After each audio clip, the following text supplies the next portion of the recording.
So welcome to this video. In this video we're going to be looking at some basic uses of the format class in the xlsxwriter module. The idea is to format .xlsx files using Python. I'm going to introduce user-defined functions and for loops for cutting down on or making, not necessarily making the code more efficient, but limiting the repetition within the code. I also produce the same output in a different video that's linked in the description without using a user-defined function or for loops. And all the code for this video and that video are also linked in the description below. So with all that being said, I'm going to jump into my Jupyter notebook in Google Colab. Okay, so here we are in my Jupyter notebook and Google Colab. Again, this whole notebook and the accompanying video linked down in the description of this video. I recommend this. It's probably pretty good because I go through a fair amount of code fairly quickly to maybe open it up and follow along while I'm going through this. So to start with, I'm just getting data from the London government website. Here I create a button so I can upload a file that I've already saved from the London government website. So when I click run here, I should get a little dialog box, and then I can choose my file. And then it's uploaded and we can see our data frame. Actually, let me, before I go to the next bit, let me just jump out to this website, to the London government website, and show you exactly where I got the data from and what I'm trying to reproduce. So I'm going to try and reproduce this data page with basically the same formatting, formatting these numbers the way they're not formatted in raw data. See that how these cells are merged, this cell's merged.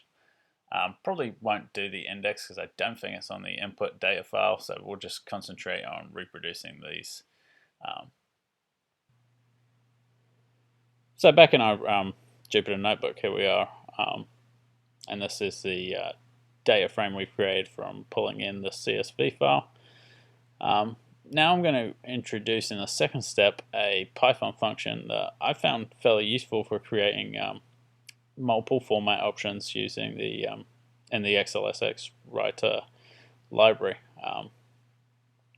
So if you've never seen a Python function, or in this case it's a function that I made myself, it starts with the def keyword, and then you have as many parameters as you want. I'm probably going a little bit excessive with this one.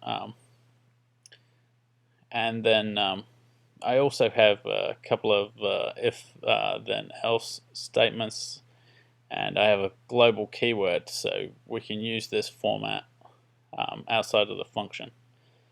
So I'm just going to run this, and so I've ran this, and then when I'm formatting an xlsx file in Python, when I'm going to reproduce this Excel file we want to recreate from the London government website, I can call this the Excel format function that I just created, and give it any of these arguments, as I might change, like for instance bold equals 0 or 1, with 1 being true, since it's Boolean. It can take either 1 or 0 or true or false in Python. So I might set this to 1 if I want some bold text, and that could be my only argument. And in fact, in the first case, it is. That's the only argument I use. Otherwise, it's the defaults, which you can see up here. There's no, I haven't assigned anything. and then with the format underline, I called the XL format function. I made the bottom true, so there's a bottom border, and the text is line center. And then for the last one, it's just a number format. Again, it's quite a simple example for these three formats. But you know, if there was more to it, then this function could be very useful for avoiding repetition. So again, I recommend you look at the in the link below. I've got the code I use in this example, and look at it and see how you might repurpose it yourself for creating formats in Excel files. Especially if the more you customize, and I have subsequent videos where I do some more complicated things. Well, this does become a bit more useful, but this is more just to introduce you to that idea. So that's about it for me on the user-defined function. I'm going to run this in a minute, but I'll just go through my use of the for loop here. And yeah, so basically here I'm using range, which is a built-in function, and then I'm using enumerate, which is another built-in Python function. So here I say for I in range 1 to 6, and then there's a third argument that's not often used. Well, no, it's fairly often used, but sometimes people don't use it because they don't need to. And this is by 2, so I'm going in a for loop from 1 to 6 by 2. So, and in the first instance, this is WS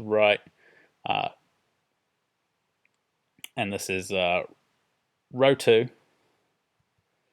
and column 1, and this is row 2 and column 1 plus 1, so 2. And then we jump by 2 to this is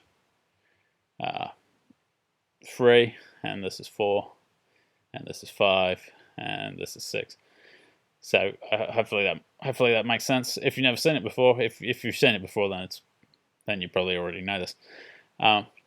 And then so here's the enumerate function, which is great for going through a list. And the great thing about Jupyter is you can read about it.